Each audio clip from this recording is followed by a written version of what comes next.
প্রতি রাতে মা তার মেয়েকে একটি বিশেষ মলম লাগাতেন, কিন্তু প্রতিবার মলম লাগানোর সময় কিছুটা যন্ত্রণা হতো। তবে মা সবসময় বলতেন যে এটি তার নিজের মঙ্গলের জন্য। মেয়েটির তা মেনে নেওয়া ছাড়া আর কোনো উপায় ছিল না। এরপরে মেয়েটি এবং তার বোন এমন একটি সুগন্ধ ছড়াত যা দূর থেকেও শুকে পাওয়া যেত। কিন্তু তার বোনের 20তম জন্মদিনে তার বোন রহস্যজনকভাবে মারা গেল। অদ্ভুত ব্যাপার হল, মা একদমই দুঃখিত ছিলেন না। উল্টে তিনি ছাইয়ের মতো দেখতে কিছু কণা বের করলেন। এরপর মা এই কণাগুলো বিক্রি করতে শুরু করলেন। কেউ যদি এই কণাগুলো নাবিতে রাখত, তবে তারা কেবল খুব সুন্দরী হয়ে উঠত না, বরং তাদের শরীর থেকেও সুগন্ধ বের হতো। এই কণাগুলি দ্রুত জনপ্রিয় হয়ে উঠল। অনেক লোক এই কণাগুলো কেনার জন্য তাদের বাড়িঘর বিক্রি করে দিল। কিন্তু মা মেয়েটিকে কখনোই এই কণাগুলো ব্যবহার করতে অনুমতি দেননি। মেয়েটি খুব অদ্ভুত অনুভব করত, কারণ মা তাকে কখনোই সেই ঘরে ঢুকতে দিতেন না যেখানে কণাগুলি তৈরি হতো। একদিন এক ধনী ব্যক্তি কণা কিনতে এলেন। মেয়েটিকে দেখে ধনী লোকটি নিজেকে সামলাতে না পেরে হাত বাড়িয়ে দিলেন।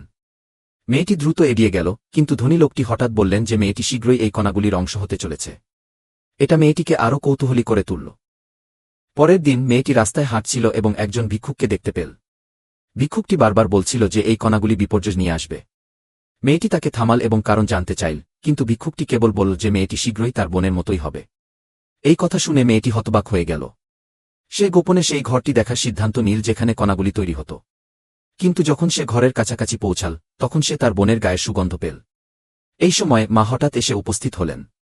তিনি মেয়েটিকে বললেন যে সত্য জানার সময় এখনও আসেনি। মেয়েটি নীরব রইল। সে কণাগুলোর গোপন রহস্য আরও জানতে চাইল। 1 মাস পর লোকেরা কণা কিনতে এলো, কিন্তু খুব কম কণা বাকি ছিল।